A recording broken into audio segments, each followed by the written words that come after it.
Hi, San Antonio Living viewers, Diane Gottsman here.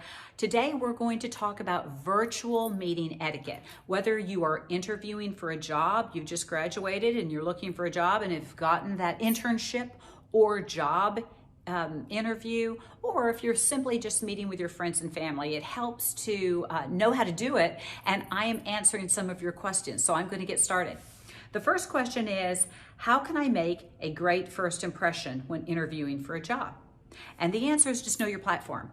So before you have your interview, make sure you're practicing with someone, arrive on time, be in the meeting room waiting 5 minutes early, have your volume set, turn off your cell phone, any distractions, because that is going to be your opportunity. And you will make a great first impression. And you know, people worry that if it's virtual, it's not as great a meeting, but that's simply not so. This is what we're doing now, and you can do everything you can to make that positive first impression.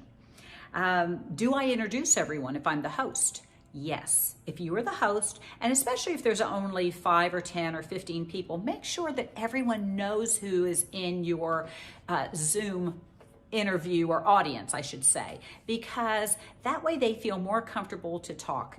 Probably this is going to be a business meeting you're talking about, because if you are meeting with friends, unless they don't know each other, and even then, you want people to be more comfortable and they will be interactive if they know who they're sitting next to virtually. Do I encourage people to use their chat option? Yes and no.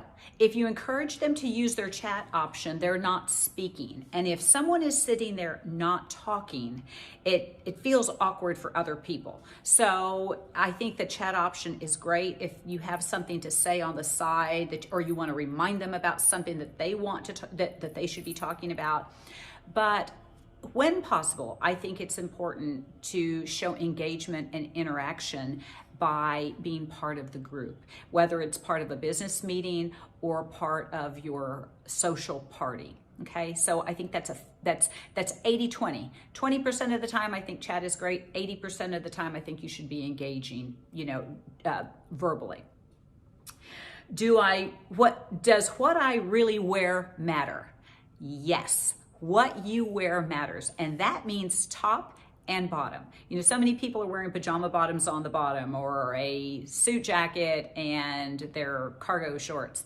But more often than not, it happens. You are going to have to get up. I hope you don't in a job interview, and certainly you will with friends, but twice this past week, I have been the facilitator of a Zoom meeting, and there was a non-emergent emergency. I had to get up to answer the door. They were pounding at my door and everybody could hear it. So had I have not been dressed from head to toe, people would have noticed. And it just looks like you are half in the game if you are not dressed completely. How personal should I get when dealing with coworkers in an interview? So I think when you talk about personal, you don't want to give too much information. But when you are the facilitator of a meeting, it's important to ask how everyone is doing. It's important to let people know how you're doing. They see your background. That was another question that we have, so I'll answer this one as well. So we all are working from home. It's fine to see the back of someone's room wherever they are sitting when they are in a virtual meeting, but just make sure it's not messy, or it's not something that you'd be embarrassed to put online someplace, because basically you are. Can you really make a positive impact with a virtual meeting?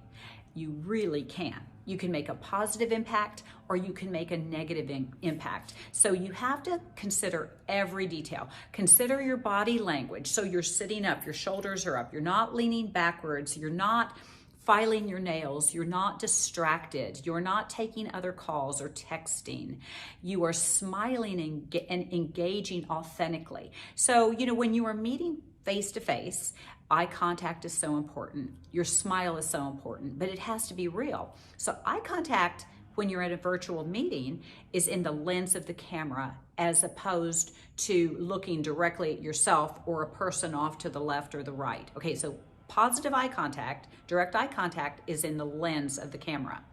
A smile involves your eyes, not just your lips. So, you know, we're wearing masks when we go out now. So make sure that even when we're in a mask, your tone of voice is important on a virtual meeting. It is behind a mask. Your eyes are important because that's how you smile, with your eyes. And if you're wearing a mask, that's how another person can tell if you're engaged. So, you know, with virtual meetings, they're not going away.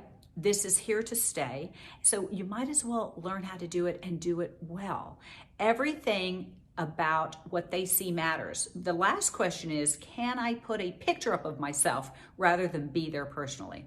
Well, certainly it's better than looking at an egg as your profile picture, but it also is a stiff picture that doesn't move, and it just looks like you've put it up because you have something else to do. And you probably do if you have that picture up, or it makes you also appear that you are nervous. And certainly at a job interview, you're not going to do that. But even with friends, we want to see engagement. We want to see movement. We want to know what's happening in your world. So I think with any kind of virtual platform, it's a learning curve. We get used to it. It becomes more comfortable for us, but don't make it so comfortable that you get lazy.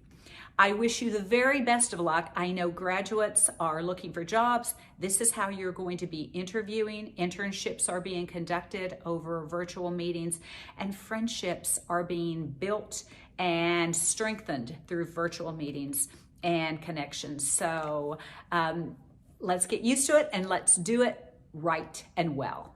See you next time.